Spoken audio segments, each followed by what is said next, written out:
Maayong adlaw kaninyong tanan, kumusta? Hinaot po ang Diyos, ang mahal nga Ginoo nato, magapanalangin kada adlaw. Bisan unsa kalisod sa atong kinabuhi, nahibalo kita nga ang presensya niya kauban kanato.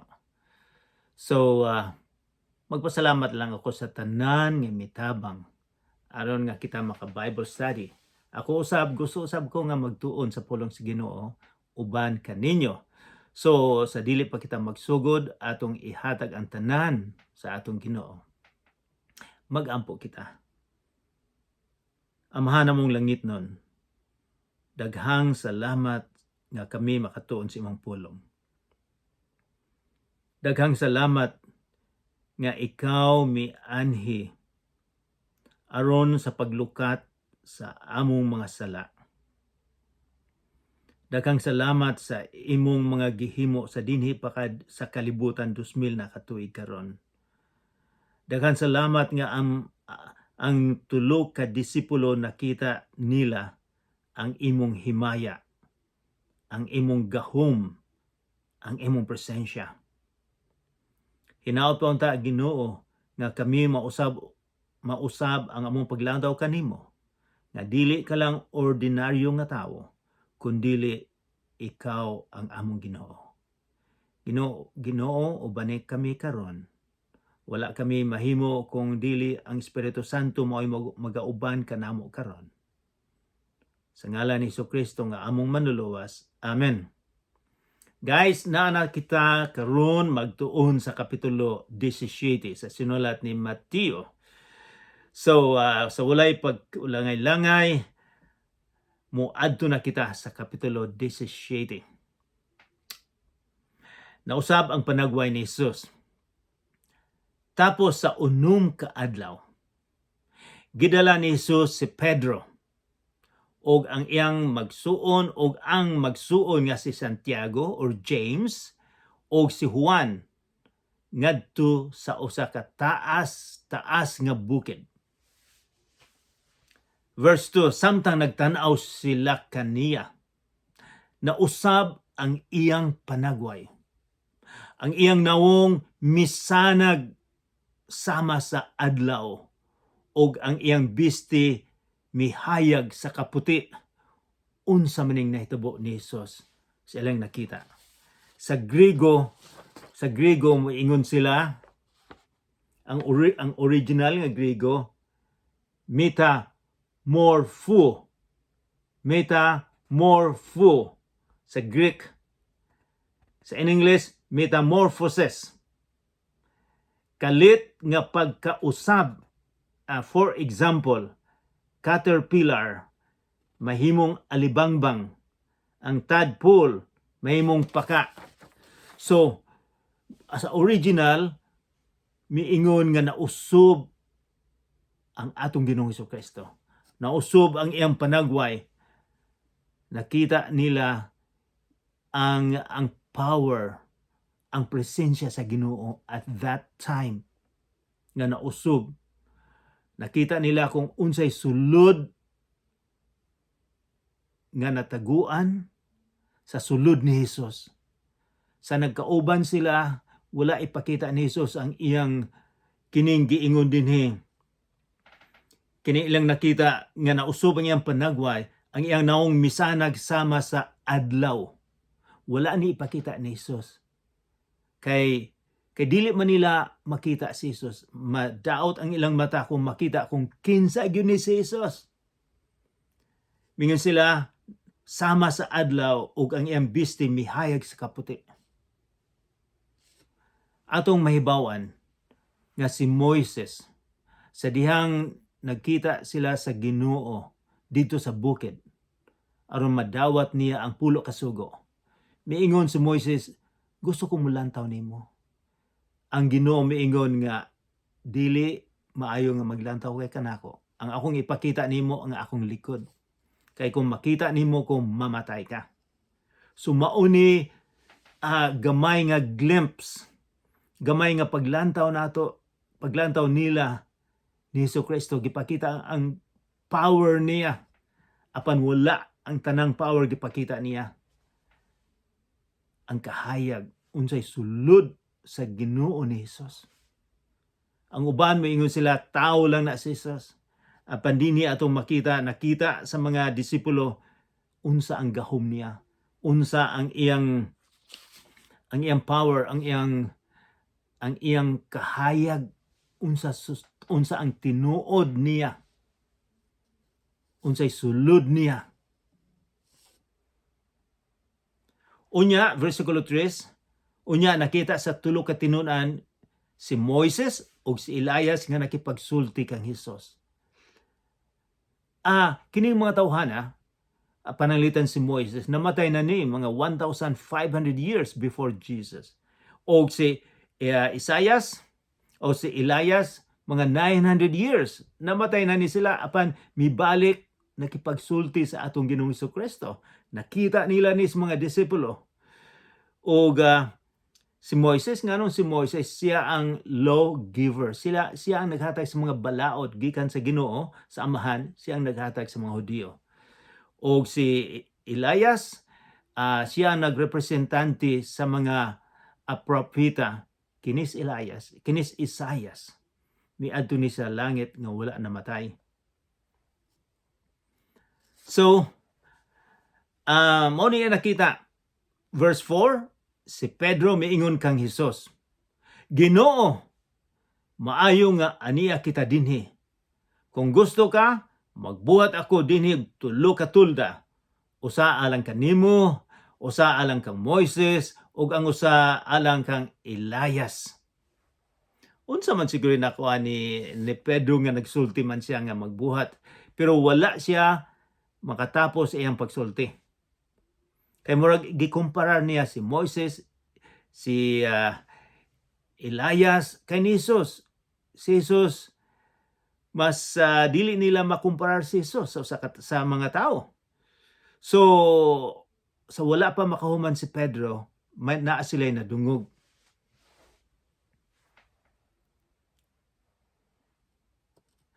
Samtang nagsulti siya niini, usa ka masanag nga panganod ang mitabon kanila ug usa ka tingog gikan sa panganod ang miingon. Kini mao ang pinangga kong anak nga akong gikahimut-an. Pamati kamo kaniya. Kinsa maning gasulti.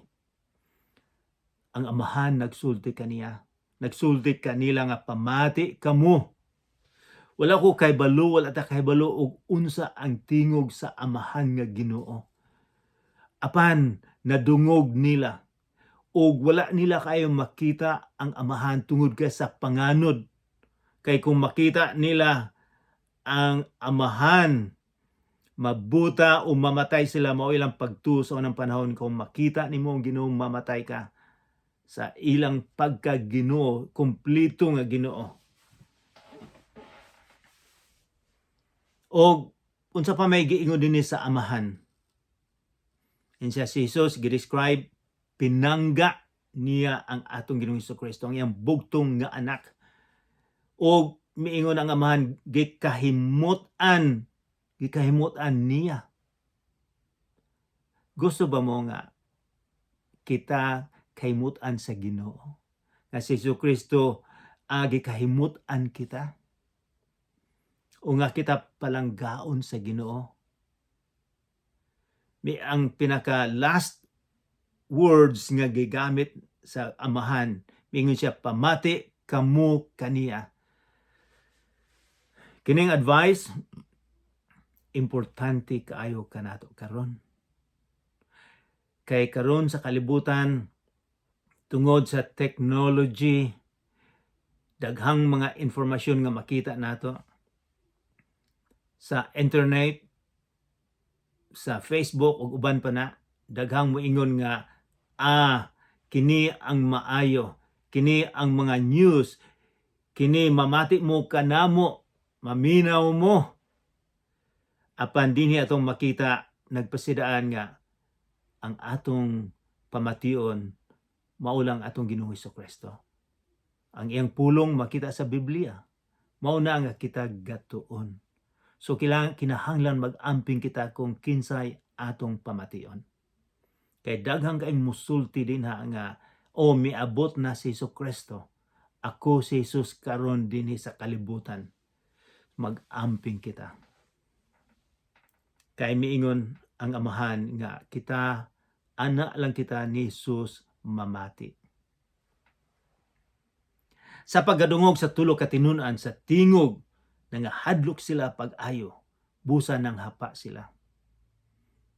Ambot ang tingog kung unsa ka kusog sa dalugdog. Wala ta kahibalo. Sa paghangad nila, wala na sila laing nakita gawas kang Hesus. Samtang naglugsong sila sa bukid, kipasiddan-an sila ni Hesus. Ayaw ninyong isulti kung bisan kinsa kining pananahon nga inyong nakita, hangtod nga mabanhaw na ang anak sa tao. Hangtod nga mabanhaw siya. Unya, nangutana kay Hesus ang mga tinun-an. Nganong nag-ingon man ang mga magtutudlo sa balaod, nga kinahanglan nga muani pag-una si Elias, usa moabot ang Misayas. Si Jesus mitubag verse 11, si Elias una gayod nga muanhi aron andamon ang tanan. Apan sultihan ko kamo, mianhi na si Elias. Apan wala makaila kaniya ang mga tao. Busa ilang gibuhat kaniya ang kutob sa ilang gusto. Sa samang paagi, ang anak sa tao ila usab nga gipasipadan. Unya, nakasabot ang mga tinun-an nga si Juan nga magbubunyag mao ang iyang gisgutan. So, si Juan mura siya og si Elias. Kay zeal ang iyang pagazil, ang iyang pagtuo, pagsalig sa Ginoo. So gikumparar ni Jesus nga si Juan mauna ang Elias nga miabot na nga wala sila kahibalo. And then versikulo 14, giayon ni Jesus ang usa ka bata nga giyawaan. Sa pagbalik nila ngadto sa katawhan, gikan sa bukid, milugsong, may miduol kang Jesus, miluhod siya sa atubangan ni Jesus. Og miingon, Sir, kaluwi intawon ang akong anak. Patulon siya og grabe ang iyang pag-antos kung musugmat kini. Makadaghan na gani siya mahulog sa kalayo o sa tubig. Sa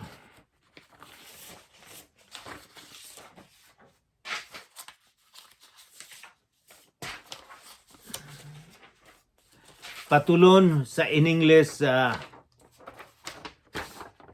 mabasa ninyo na epileptic patulon. Sa original nga sinultian sa Griego gyud ni Selenia zesti. Selenias zesti or zestai. Wala ko kahibalo unsa ang tinuod nga pronunciation, pero ang ibig sabihin epileptic gikan ni sa pulong nga lunatic. Lunar means moon. Nailang pagtuo sa unang panahon nga ang naay epileptic kanang patulon nga kung bulanon musamot ang problema. Siguro sa ato usab naay mga panghuna-una nga ingon ana. Apan kini siya adunay mental problem. O wala ko kay balo nga ang uban moingon nga kung bulanon ang distansya sa bulan o sa kalibutan nato duol kaayo. So possibly dahil sa magnetic force, sa magnet, adunay problema ang isip, ang brain maapektuhan, but I am not sure about this. Dili ko sigurado. Mao na mga balitang kutsero. So kining bata patulon. Kinahang ang ikaw ug ako, mga ginikanan, gusto gyud nato nga atong bata maayo. So iyang gidala ni Jesus. Og miingon siya, "Sir," verse 15, "kaloy iintaw ng akong anak." Patulon siya ug grabe ang iyang pag-antos kung musugmat kini. Makadaghan na gani siya mahulog sa kalayo o sa tubig.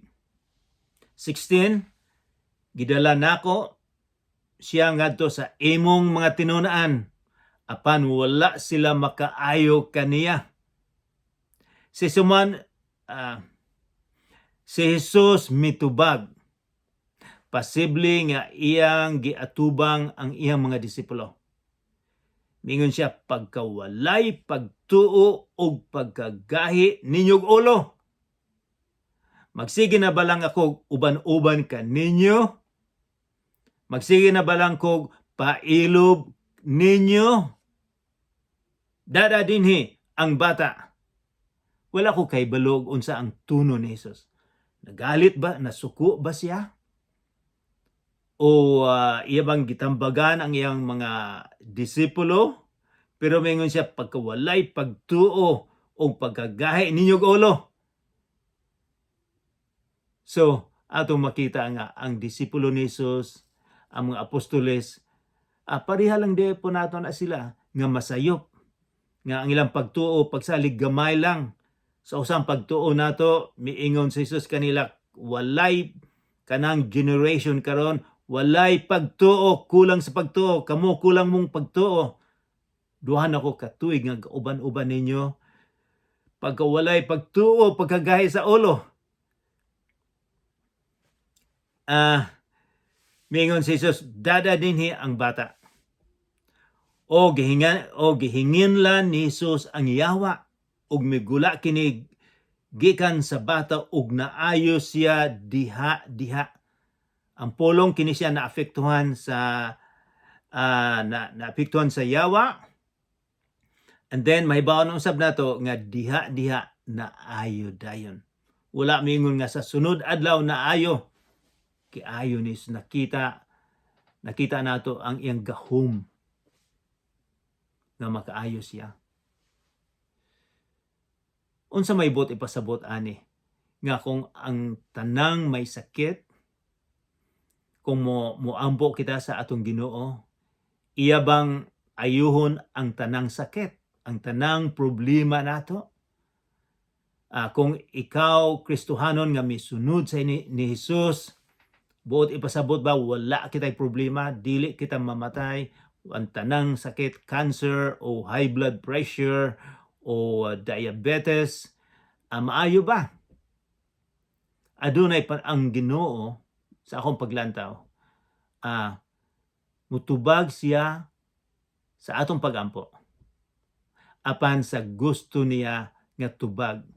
Dili ang gusto nato ang masunod. Mutubag siya sa iyang gusto. Posible siguro nga hatagan kitag sakit.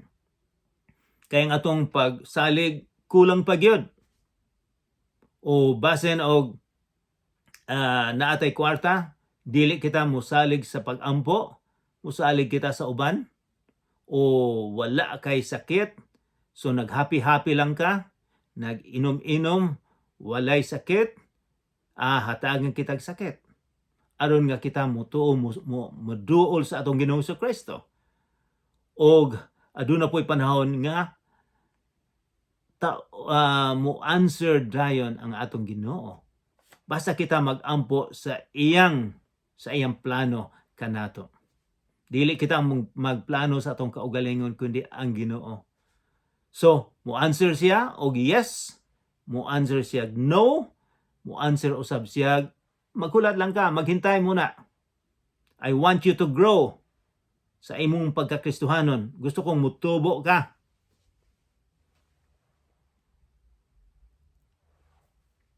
And then, sa verse 19, mga disipulo na nangutana, unya midol sa tago kang Jesus ang mga tinun-an ug nangutana kaniya, nganong wala man kami makapagula sa yawa? Verse 20, si Jesus mitubag, tungod kay wala man kamoy igong pagtuo.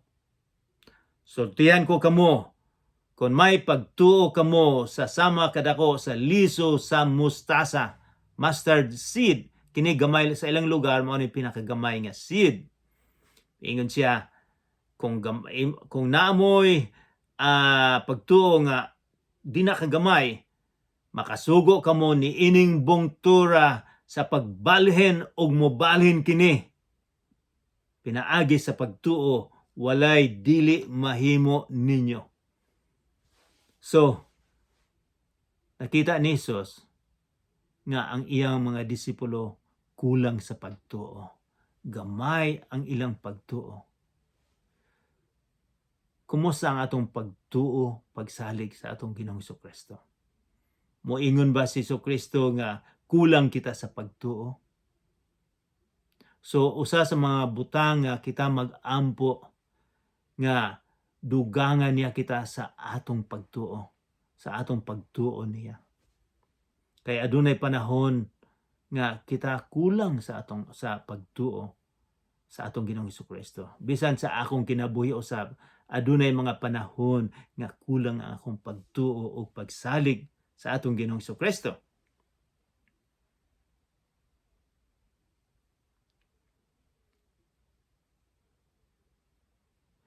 Verse 22. Gipasidana ni Jesus ang iyang sa iyang kamatayon. Unya ang tanang tinun-an nagkapundok didto sa Galilea. So lain na ning lugar usab. Miingon si Jesus kanila, ang anak sa tawo, kinsa man ang anak sa tawo? Siya. Sa Daniel chapter 7 verse 14, ang anak sa tawo hapit na itugyan ngadto sa tawo nga mupatay kaniya, apan sa ikatulo ka adlaw mabanhaw siya. So siging nag-remind ang atong Ginoong Jesucristo. Unsa may epekto, unsa may resulta sa nadungog nila?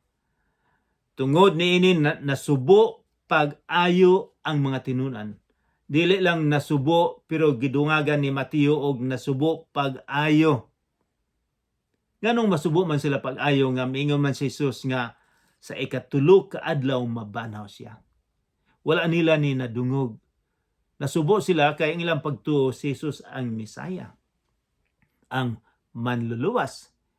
Ilang gibiyaan ang ilang pamilya, ang ilang trabaho aron nga mosunod ni Jesus. Karon miingon siya nga ako dagmalan o itugyan nga tos mga tao o nga mupataam nang mamatay siya didto, apan miingon siya sa ikatulo ka adlaw mabanaw ako. Wala nila ni nadungog. Ang ilang nadungog nga si Jesus mamatay.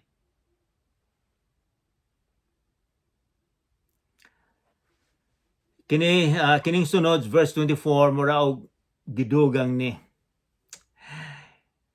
Miabot si Jesus og ang iyang mga tinunan didto sa Capernaum. Midol kang Pedro ang mga kobrador sa buhis alang sa templo og nangutana, nagbayad ba ang imong magtutudlo sa buhis alang sa templo? Kung ang background ni ini na kung ikaw Hudiyo,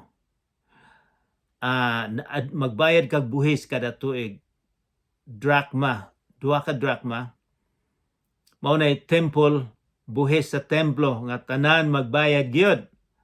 So kining mga kubrador, ilang nakita si Pedro, nagbayad ba ang inyong magtutudlo sa buhis alang sa templo? Oo. Sa versikulo 25, mitubag si Pedro. Sa pagsulod ni Pedro sa balay, miuna pagsulti si Jesus. Wala pa gani makasulti si Pedro may tungod sa buhis, nakasulti na si Jesus. Simon, usa ni sa ngalan ni Pedro, Simon, unsa may imong huna-huna?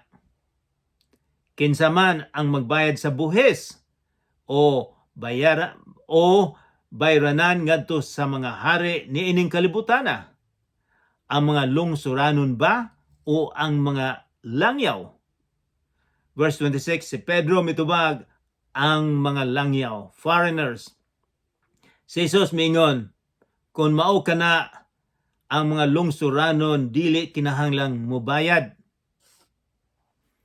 Verse 27, apan dili kita gusto nga kining mga tawhana masilo. Unsa man ang word masilo? Nga masuko.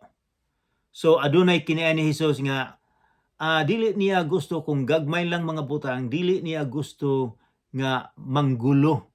Sige, bayaran lang nato na para walay samok. Mao na iyang hunahuna nga para walay samok. Mao na maayong principle sa kinabuhi usab nato nga basta walay samok, okay lang.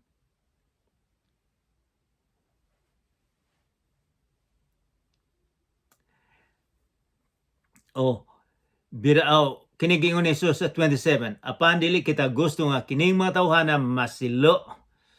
Kining mga leadership kay kini sila nasuko na ni Jesus, dili niya gustong dugangan pa. Busa, mingon Jesus, busa, therefore, lakaw nga to sa lanaw og pamasol sa lake, kay duol man na sa lake. Mamasol ka, Pedro. Biraha ang unang isda nga mukubit, og sa baba niini imong makita ang usa ka salapi nga igong ibayad sa imo ug sa akong buhis alang sa templo. Kuha kini og bayri ang atong buhis. So, unsa siguro ang feeling gibati ni Pedro nga siya mangingisda? Daghan na siyang eksperyensya nga mangisda. Wala pa siya makakita siguro nga pag-abri sa baba adunay kwarta nga eksakto gyud nga ibayad sa buhis. Apan imagine kay giingnan na sila nga kamo kulang mo sa pagtuo, walay pagtuo, gamay nga pagtuo. Si Pedro mituo ni Jesus. O kung ato ning humanon, nakita ni Pedro nga adunay kwarta sa una niyang isda nga nakuha, adunay kwarta nga eksakto gyud nga ibayad nila buhis. So sa atong nahuman na ang kapitulo 17, unsa may atong makita sa kapitulo 17? Dinhi atong makita nga si Jesus siya ang angay nga mo halad siyang kinabuhi. Aron nga kita malimpyuhan sa sala. Kay siya ang Ginoo. Angay usab natong nga kita musalig nga na kaniya. Wala na tay laing saligan dinhi sa kalibutan. Daghang kalisod sa atong kalibutan karon. Kung tanaw lang nato dito sa Ukraine, gipamatay na sila sa mga Russian, si Putin, nagmando na nga girahon sila gusto, apan na problema usab sa Putin. Dito sa Africa, daghang mga gulo. Diri sa Amerika, daghang mga tao nga gustong mga illegal immigrants, libo-libo nga moanha sa Amerika, sa Canada, tungod kay ang ilang lugar peligro kaayo, gutom sila.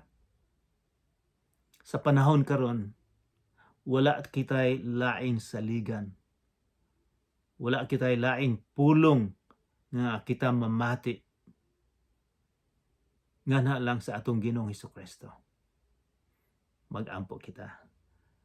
Amahan nga among langit nun, daghang salamat sa pulong nga among gitun-an karon. Hinaot pa unta nga among kasing-kasing imong abrihan aron nga kami makasabot og among himuon nga kami moduol nga na kanimo sa tanan namong problema. Ginoo, daghang salamat. Niining panahon karon, nagaampo usab ako sa mga tao karon nga nagkasakit. Ginoo, hinaot pa unta nga imo silang hikapon. Sa ngalan ni Jesucristo nga among manluluwas. Amen.